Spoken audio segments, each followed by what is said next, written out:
아파트 주차권 팔아요. 야, 이게 중고거래 사이트에 뭐 아파트 본인이 사는 아파트 오피스텔의 주차권을 막 이걸 팔려고 올린다는 거죠. 맞습니다. 주차가 어렵다 보니까 근처 아파트, 오피스텔 이런 주차권을 구하는 사람도 많다고 하고요. 구하는 사람이 많으니까 이걸 팔겠다는 판매자들도 많이 있다고 합니다. 최근에 그 중고거래 사이트를 보면 내 오피스텔, 내 아파트 주차권을 팔겠다 이런 글들을 쉽게 찾을 수가 있는데요. 서울 서대문구의 한 오피스텔 사례를 보면 입주민들한테 지급하는 주차권 13시간어치, 하루 13시간어치를 15,000원에 파는 사례가 있었습니다. 이걸 보고 한 주민은 우리 주민들도 차댈 곳이 지금 없어서 길가에 대는 판인데 외부인들한테 주차권 파는 걸 보니까 참 당황스럽다고 전했습니다. 이런 글들이 많으니까 입주민들이 판매자, 판매 글을 신고하는 경우도 많이 생기고 있다고 하는데요. 지난달 서울 성동구의 한 아파트 주민 커뮤니티에는 우리 아파트 주차권을 누가 당근마켓에서 팔고 있다 이런 신고 글이 올라왔습니다. 해당 글을 보니까 역에서 3분 거리고 깨끗하고 주차가 편하다 이런 홍보 글에 월 12만 5천 원이다 이런 가격이 붙어 있었습니다. 자, 보통 이제 입주민들의 지인들이 방문할 때 또 뭐 AS 기사들이 방문할 때 쓰라고 매달 각 이 가구에 무료로 제공하는 그런 주차권 같은 거를 중고 앱에 올려서 외부인들에게 팔았다는 건데, 자, 일각에선 소장님 이런 얘기도 나옵니다. 아니 뭐 나한테 할당된 주차권을 내가 팔았다는데 네. 네가 어쩔 거야? 약간 이런 얘기도 있어요. 네, 뭐 그렇게 생각할 수도 있겠죠, 개인들은. 근데 조금 한 번 더 생각해 보면 그건 옳지 않죠. 그러니까 개인이 공동주택의 주차권을 판다. 이거는 이제 고발 대상이 실제로도 될 수 있다라고 생각하고요. 제 개인적으로도 그거는 안 된다고 생각을 합니다. 왜냐하면 대부분의 건물들은 다 주차난에 시달리고 있고요. 실제로 이 건물에 있는 그 주민들도 이런 얘기를 했다고 해요. 이 주차장 관리는 우리가 다 공동 비용을 내서 주차를 관리하는 거고, 이 건물의 주차 자리가 60개인데 우리 건물에 있는 차만 80개다. 근데 밖에다가 그 주차권을 파는 건 너무 이기적인 행동이다. 화가 치밀어 온다. 다른 사람을 배려하지 않은 거다라는 의견이 있다고 하는데요. 저도 그렇게 생각합니다. 예. 변호사님, 그러면 이게 처벌도 받습니까? 처벌보다는 일단은 준칙 위반일 가능성이 높습니다. 공동주택 관리규약 이런 걸 따르면 이런 주차는 가반의 동의를 얻어가지고 주차권을 어떤 개인이 아닌 법인한테 임대를 할 수는 있습니다. 그럼 그런 법인이 다시 주차권을 하거나 이런 거는 가능한데 지금 그렇지 않는 상황으로 보이거든요. 개인이 함부로 이걸 향유할 수도 없고요.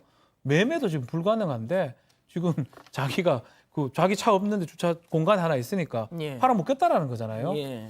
글쎄요, 뭐 이거는 규약 위반일 가능성이 높고 만약에 이제 문제가 된다 그러면 뭐 입자 대표회의라든지 여기서 문제 제기를 해서 못하게 할 수 있을 것으로 보입니다. 예, 승현님, 근데 결국 이게 근원적으로 따져 보면은, 그러니까 주차 세대 수보다 적은 주차 공간 아니겠습니까, 이게? 가장 큰 문제인 거죠. 사실 뭐 아까 제 대학교 생활 잠깐 말씀 주셨는데 저희 때만 하더라도 자동차라는 게 진짜 사치품이었고 자동차 있는 사람 보면 되게 신기했습니다. 신기했는데 제가 2019년에 보니까 서울에 약 한 312만 대였는데 올 2월에 315만 대로 늘었다라고 합니다. 가장 주차가 많은 게 송파구가 한 24만 대, 그리고 강남구가 한 23만 대 정도 있는데요. 결국 이 많은 사람들이 주차를 하기 위해서는 주차 공간이 확보되어야 함에도 불구하고 사실상 오래된 아파트라든가 골목길 주차가 굉장히 어려운 상황이다 보니 이런 어떤 사실상 좀 이 말씀을 드려도 될지 모르겠지만 얌체적인 모습을 보이다 보면 주인분들이 왜 저렇게까지 해야 되느냐, 자기에게 주어진 13시간 주차권이지만 자기가 판단하고 자기가 그걸 소비해야지 그걸 어떤 특정 중고마켓에 올려서 영리를 취하는 행위를 하는 모습 때문에 그런 모습을 보고 굉장히 좀 이렇게 화나 있는 모습이 아닌가 그렇게 생각합니다. 예.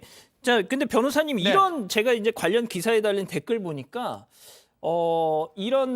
이걸 팔겠다고 올려놓는 사람들이 뭐 무작정 욕을 먹는 분위기는 또 아니더라고요. 제가 한 가지 좀 소개를 드리면, 자, 집에 차가 없어서 세대당 한 대 정도씩 배정된 주차 공간을 안 쓴다면 그럼 관리비라도 좀 깎아줘야 될 거 아니냐. 자, 그리고 그렇다면 세대당 2세대씩 차를 갖고 있는 집은 어떻게 할 거냐. 그렇죠. 그거에 성립하려 그러면 결국은 입자 대표회라든지 거기서 한 세대당 한 개가 간다, 아니면 한 세대당 3개가 간다, 그런 것들이 좀 확보가 돼야 되고 아니면 예정이 돼야 됩니다. 근데 여기는 전혀 다릅니다. 60대 정도밖에 안 되거든요. 그러니까 사실은 한 세대당 하나도 못 가는 상황입니다. 좀 달리 봐야 될 것 같고요. 이것도 다 정할 수는 있어요. 우리 아파트는 주차공간이 남아 돌기 때문에 그래서 남아돌기 때문에 상관없다면 입주자 대표의 가반 의결을 통해서 팔아먹어라.